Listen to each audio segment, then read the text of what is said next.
Adapun bab ini menerangkan tentang haid dan nifas. Maksudnya adalah masa-masa haid dan nifas beserta hukum-hukumnya.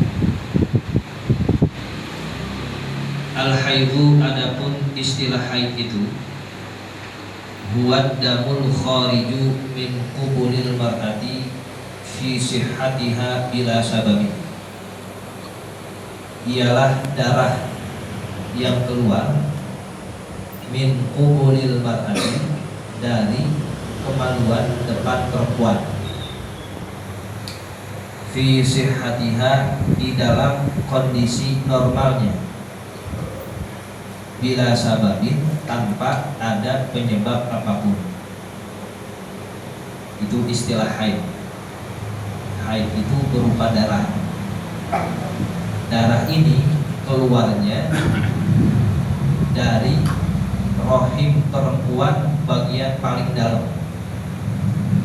Jadi dalam rahim itu ada yang dekat, sedang, maksudnya pertengahan, ada yang ujung.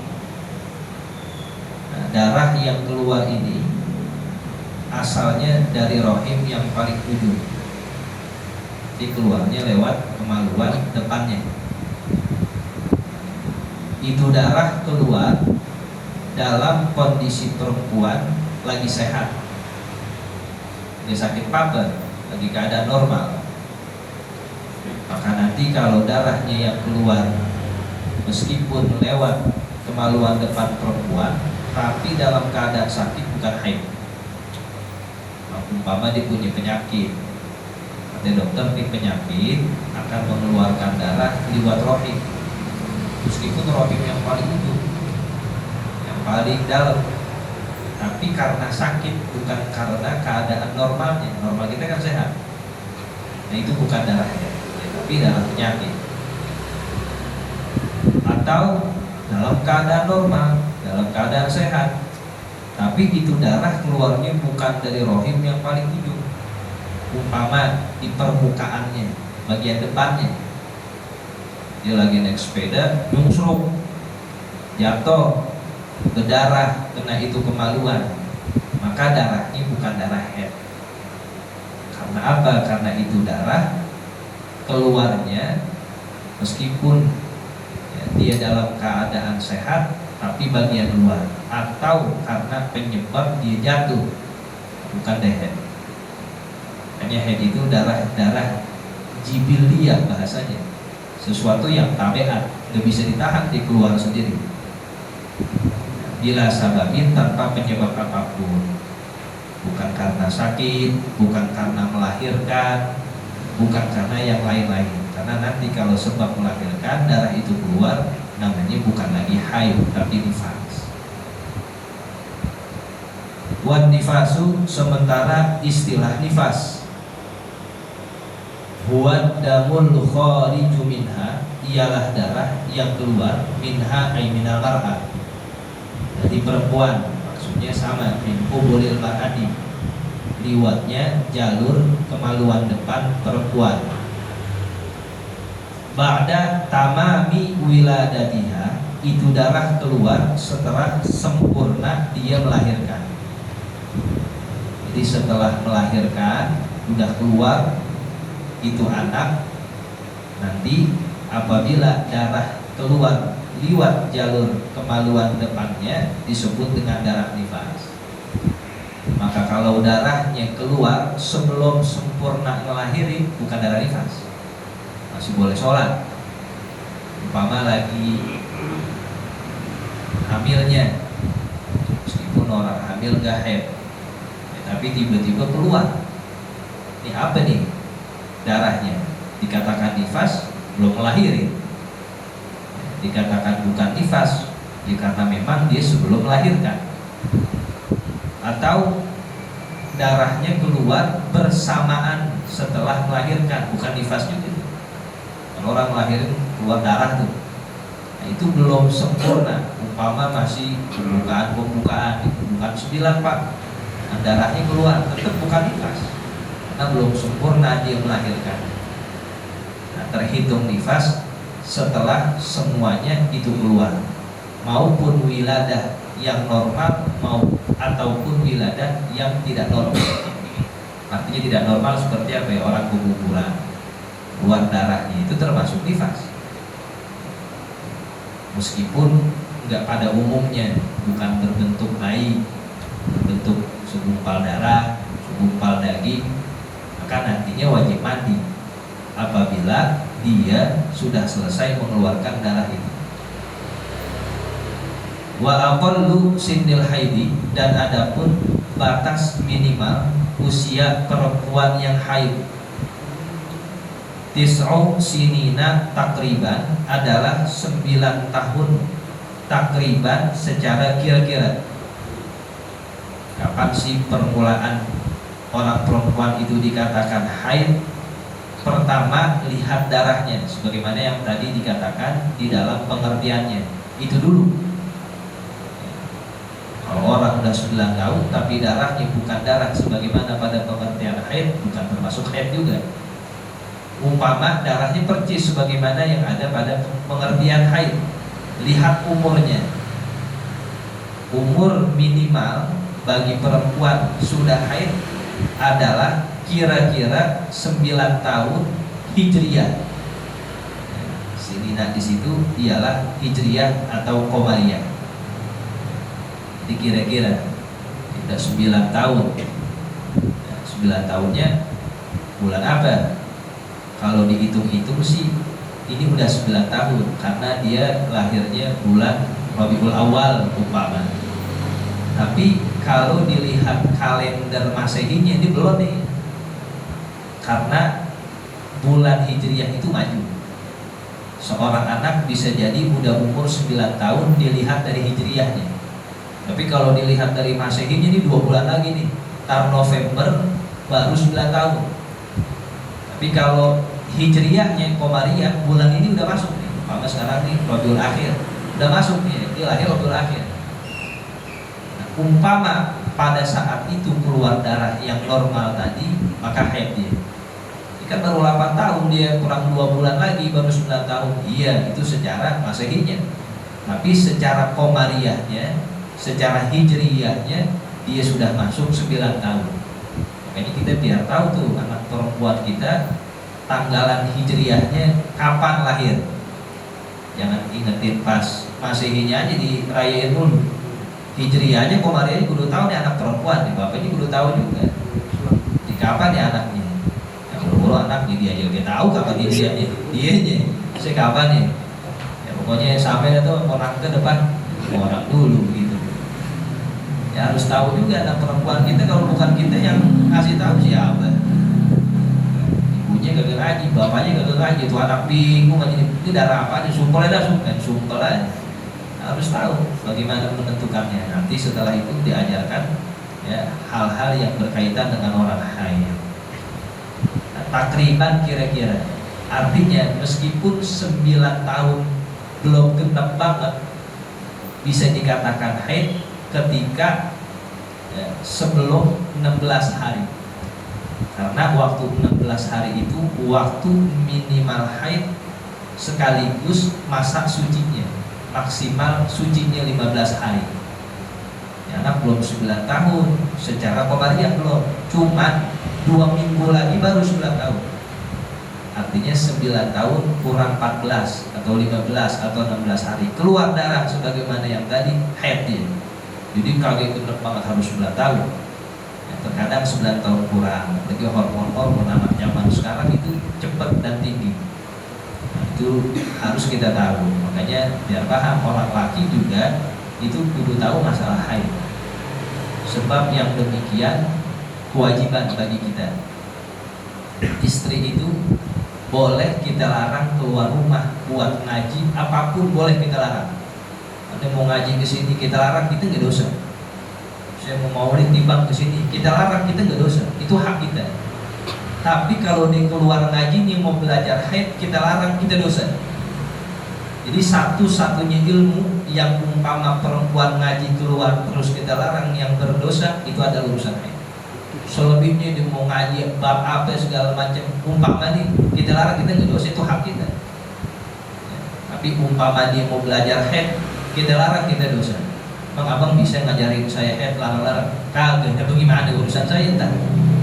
Itu satu-satunya itu bab yang umpamanya keluar buat ngaji, ya, karena nggak ada yang mau ngajarin atau nggak ada yang bisa ngajarin, wajib bagi dia karena urusan perempuan ya, harus bisa ditangani. Nah, kita nih orang laki juga kudu tahu, apalagi punya anak perempuan, cucu perempuan, dan seterusnya dari keluarga-keluarga kita. Wa aqallu muddatihi, dan minimal masanya darah haid, muddatil haid, yaumun wa lailatun, sehari semalam. Itu paling minimal. Artinya dia sehari semalam ngocor aja kayak keran, kagak. Keluar, sejam kemudian berhenti, sejam kemudian keluar lagi. Nah, sehari semalam. Yang apabila ditaruh di kapas ada rembesan-rembesannya, itu paling minimal. Artinya kalau kurang dari sehari semalam bukan haid, namanya damul fasad atau damul istihadah, karena paling minimalnya sehari semalam. Wa aksaruha, dan paling banyaknya, artinya maksimalnya khamsata asyara yauman, 15 hari. Wa ghalibuha, dan umumnya itu biasanya sittatun aw sab'atun, 6 atau 7 hari. Rumus nih, ini rumus sederhananya. Wa illa urusan hitung-hitungan haid ini urusan min as'abil masail fil fikih. Jadi kata para ulama, ada bab fikih yang kelihatannya gampang, pendek, tapi paling susah, itu urusan haid. Karena nanti darahnya warna bagaimana, baunya bagaimana, bentuknya seperti apa yang mempengaruhi. Yang ditulis di sini yang kebiasaan aja dah. Saya itu ngajar haid, bisa haid karena bertahun-tahun ngaji haid kagak pernah bisa. Gurunya Syekh Salim Al-Khatib, seorang mufti di Hadramaut, ketika ngaji bab haid bertahun-tahun kagak pernah ngerti, sampai dia ngaji, ditekunin, dikumpulin masadir, referensi sampai bisa sampai ngarang kitab tentang haid. Jadi terkadang sesuatu yang sulit itu membuka jalan kita untuk menguasai sesuatu itu. Kelihatannya kan pendek bener nih bang, ya, cuman paling pelik. Sebab keadaan orang kan beda-beda. Perempuan dia semuanya sama keadaannya. Ada yang bawaannya seperti ini, ada yang turunan begini, ada yang mempunyai hormon seperti ini. Ini qaidah ammah, rumus secara umumnya begini dari tarikh dan masailnya.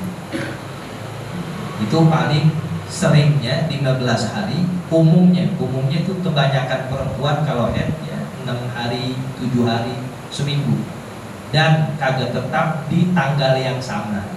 Terkadang awal bulan, terkadang pertengahan bulan, terkadang akhir bulan, ya, kadang berbeda-beda. Jangan curiga aja jadi suami. Perasaan bulan kemarin lu haid tanggal segini, sekarang kok udah haid lagi, terserah itu darah. Jadi main nuduh aja lagi. Jangan bohongin gua lagi lu. Ya, itu kadang beda-beda tanggalannya. Intinya kebiasaannya itu 6 sampai 7 hari. Artinya di luar batasan-batasan ini, jikalau darahnya masih keluar, maka disebut dengan darah fasad atau istihadah. Maksudnya apa? Ketika darah itu keluar, boleh sholat, boleh membaca Quran. Caranya bagaimana kan dia keluar darah? Ya, disumbat dengan ya, kain atau sejenisnya. Nanti setelah itu dia lakukan buru-buru, sebagaimana orang yang salisul baul, orang yang beser, disudu langsung sholat, disudu langsung ya, dia ngaji dan seterusnya. Sampai lebih 17 hari, dia masih aja. Padahal kan paling maksimal 15 hari, maka 2 hari itu maka bukan lagi darah haid, tapi darah kotor atau disebut dengan istihadah, boleh melakukan ibadah-ibadah. Umumnya seperti itu.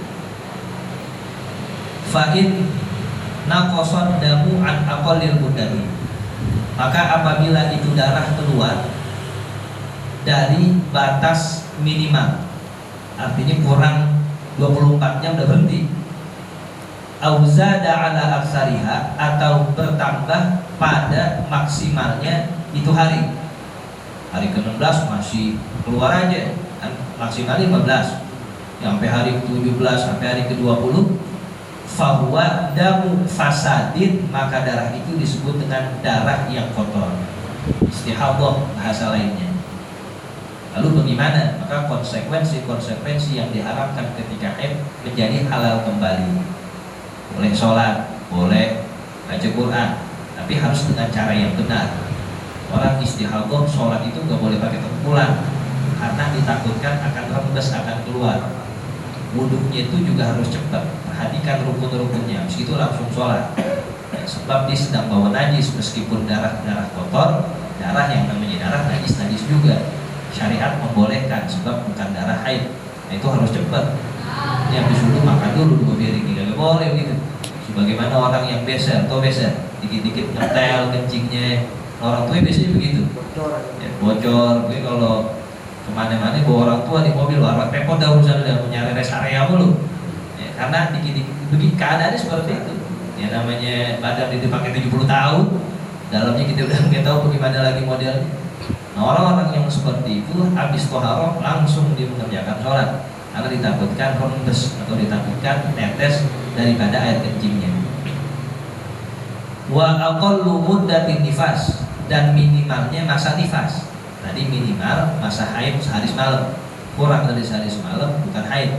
Ini minimalnya masa nifas. Lahzatun itu sekelibatan. Lahzatun itu menguap sedikitnya itu nggak sampai semenit atau nggak sampai lebih dari itu. Dia baru keluar netes sedikit udah berhenti, itu minimal atau nifas. Wajib mandi nantinya untuk menghilangkan itu darah nifas meskipun sebentar. Wa ghalibuha, dan umumnya wanita nifas habis ngelahirin arba'una yauman, 40 hari biasanya itu, sebulan lebih 10 hari umumnya perempuan nifas. Wa aksaruha situna, dan maksimalnya orang nifas itu situna 60 hari. Nah, maksimalnya itu paling banyak. Tungguin dan 60 hari ini kagak rapi-rapi, mau ngapain, nungguin aja. Dan nungguin aja, ditanggalin aja. Perasaan udah 60 hari masih belum apa. Jadi kan bohong juga lagi, belum banget. Dia takut, diumpetin aja tuh. Bisa jadi udah, nanti takut, nanti dicocol aja. Kita ngerti lagi ngaji, udah nih udah 60 hari nih. Ya dikempet aja. Itu maksimalnya 60 hari. Nah, udah 60 hari liwat sampai istihadah. Nah, boleh disumpel untuk dilakukan ibadah-ibadah. Hitungan-hitungan begini nih, hitungan paling sedikitnya haid, sedikitnya nifas, biasanya haid, biasanya nifas, maksimalnya haid, maksimal nifas. Ada di Quran? Kagak ada di hadis. Nggak ada. Siapa ini yang nentuin begini berani benar? Nggak bisa kita langsung Quran hadis. Ini untuk urusan-urusan begini nggak cari satu hadis yang membicarakan tentang aqallul haid, aqallul nifas. Nggak ada. Dari mana tahu begini? Imam Syafi'i ini istiqra. Istiqra itu bahasa orang kampusnya observasi. Masya Allah. Penelitian iya. Nggak makan bangku kuliah juga gini. Dia teliti tuh orang-orang zaman dulu disuruh keluar. Nanti dalam ilmunya ada disebut istiqra' tam, istiqra' naqis. Yang demikian diperhatikan. Imam Syafi'i dilihat orang Arab, suku muda orang Arab. Dan belum ada grup WA. Kalau sekarang udah tinggal tanya-tanya doang. Terus sudah kumpul. Ya, di mana dikumpulnya? Dikumpul itu, ditanya nih. Biasanya orang perempuan haid berapa lama? Oh, biasanya 6 hari, 7 hari, 6 hari, 7 hari ditulis kaidahnya. Paling dikitnya ada nyaut di belakang. Saya cuma sehari doang, tulis lagi. Banyaknya 15 hari, begitu pun nifas. Imam Syafi'i itu dikumpulin orang-orang perempuan, ini namanya istiqra, observasi, sehingga ditulislah satu kaidah. Berani banget Imam Syafi'i ya, langsung menulis hukum seperti itu. Ilmunya punya mujtahid. Seorang mujtahid harus bisa menentukan hukum. Haram bagi dia taklid kalau mujtahid. Kalau kita yang masih jamaah, masih ngaji, balik haram ijtihad. Ngaji nggak rapi-rapi bukan ijtihad. Tapi 20 tahun belum rapi-rapi tapi lecek tuh kitab. Haram bagi kita, makanya jangan langsung aja Quran Sunnah. Ini begini aja kita kelabakan. Kalau disuruh nyari hukumnya bagaimana? Nggak ada di Quran. Paling sedikitnya haid cari itu 30 juz nggak ada. Begitupun hadis Rasulullah nggak pernah bilang. Ulama kita bagaimana mereka sangat berkontribusi dalam keilmuan Islam. Makanya cara ngaji yang benar tuh ya, riwayat guru sampai ke guru-gurunya terus sampai Rasulullah itu cara. Nggak ada potong kompas. Pakai Quran, pakai hadis, nggak ada. Ya, karena pemahaman kita belum sampai sebagaimana pemahaman para ulama. Butuh penghubung, butuh jembatan kitab-kitab ini. Makanya dalam akademik orang yang mempelajari fikih sunnah, fikih diambil dari hadis-hadis, itu nggak akan kuat teorinya, sebab dia nggak bisa mengambil hukum langsung. Fikih sunnah pengarangnya Said Sabiq, itu di kita nggak bisa. Bagi kita nih yang bukan mujtahid, baca hadis hukumnya apa nggak bisa, butuh perangkat, butuh alat, ya, butuh banyak ilmu. Haruslah kita belajar fikih mazhab. Oh bukan fikih Rasulullah yang mau dikatakan Imam Mazhab ngikutin setan. Ini ngikutin Rasulullah pakai ilmu. Maka kalau kita belajar fikih mazhab sama saja kita memuliakan ilmunya Rasulullah Shallallahu Alaihi Wasallam. Beruntung itu udah matang nih, tinggal ngikutin doang. Jadi suruh nyari-nyari lagi, tinggal baca doang, tinggal belajar masih susah juga. Ini udah main fiqhul muqaranah, fikih perbandingan mazhab. Nah Syafi'iyah belum rapi-rapi, udah mau banding-bandingin mazhab aja, bukan yang boleh. Waktunya nanti ada. Hanafi begini, Maliki, Syafi'i, Hambali, bukan nggak boleh, silakan waktunya nanti ada. Sekarang rapiin dulu mazhab kita itu, baca itu Safinah, baca itu Zubair, baca itu dan seterusnya, itu semuanya mazhab adalah pedoman kita, bukan fanatik bukan, tapi kita masuk pada pintunya.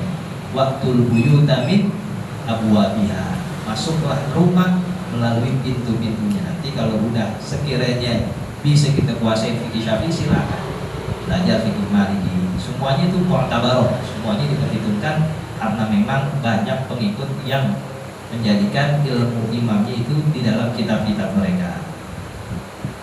Wa ma zada 'alaiha, dan adapun yang menambahkan atas itu umpama lebih dari 60 hari, fadah mufasadin aidan, maka menjadi darah rusak juga. Istihadah dah tuh. Dari 60 hari ini neng mengasih keluar juga masih. Boleh kita bacain dari kitab.